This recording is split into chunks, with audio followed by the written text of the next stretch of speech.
Sí, bueno, esto es un proyecto que es, digamos, mi premisa es fotografiar lo que no puedes poner en palabras, ¿no? Entonces, como que es un poco complicado dar una definición, ¿no? O, digamos, una frase que lo resuma, ¿no? Un poco lo que he querido hacer es fotografiar a personas que tienen una condición mental eh, de enfermedad, pero posicionarme desde en el lugar ambiguo, ¿no? Entre desde las emociones y el vértigo que genera estar en esta especie de umbral, ¿no? Entre una cosa y otra. Estar, digamos, atento a estos momentos en que la realidad parece encontrar como que espacios de ficción y, y es donde trato de acercarme a este imaginario, ¿no? Estas personas en esos estados alterados. O sea, creo que la idea de lo invisible me era una buena excusa para pensar estas cosas que uno digamos, no puede ver, pero que no por eso no estén ahí, ¿no? Y uno no conviva con ellas.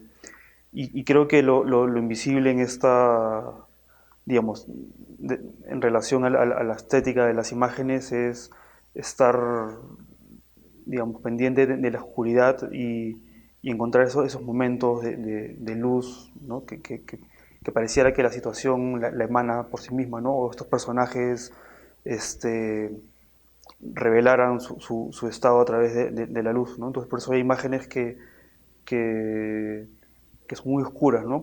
Que hay poca información, pero que tienen esta carga emocional muy fuerte, ¿no?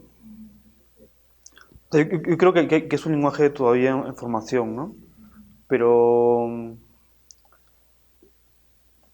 creo que, digamos, desde mi posición y hacia cómo quiero entender la fotografía y cómo me acerco al documental y a contar las historias es, eh, creo que hay muchas imágenes que ilustran un imaginario propio, ¿no? En donde la realidad es la que me ofrece ciertas situaciones en donde puedo hacer una especie de balance, ¿no? Entre la idea y el concepto que yo tengo sobre la situación y la realidad misma, ¿no? Y creo que si me puedo posicionar en un lugar donde hay un equilibrio de estas dos cosas, es en el punto donde encuentro un lenguaje, ¿no? Y por otro lado, o sea, hay una fascinación, ¿no? Por ubicarse a mirar en la penumbra. Y esto creo que también responde a poder estar un poco más en control de la situación, ¿no? Yo ser el que elige qué iluminar y qué cosa no, ¿no? Creo que desde ahí es un poco que me, que me veo buscando un lenguaje, ¿no? Que creo que todavía que es bastante incipiente, ¿no? Y está en formación.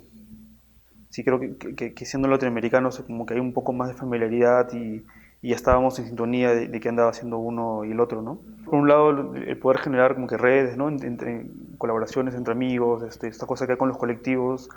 Y por otro lado, esto que mencionaba antes digamos que sentir que hay una carrera positiva, ¿no? Hacia crear imágenes y historias con muy buen nivel, potentes, sólidas, ¿no? Que pueden funcionar bien y que pueden expresarse en cualquier contexto, ¿no?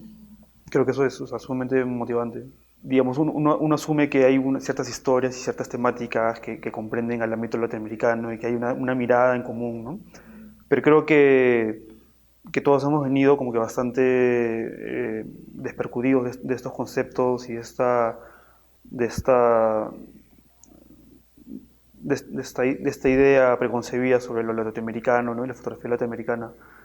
Y me parece interesante porque creo que de aquí un poco se está formando, o se está generando un vínculo nuevo, distinto, ¿no? Con otras intenciones, con otras ideas, quizás un poco más globalizado, ¿no? Pensando en que hay historias un poco más, o sea, digamos que con fotógrafos latinoamericanos podemos ir a hacer historias hay una chica que está haciendo algo en Australia y que, digamos, mezclado con la cultura propia puede tener una mirada interesante, digamos, pensando en algo más globalizado, ¿no? Entonces creo que es interesante, pero creo que es un arma de doble filo, ¿no? O sea, es paradójico porque justo la gente que está aquí es como que menor de 30 años, ¿no?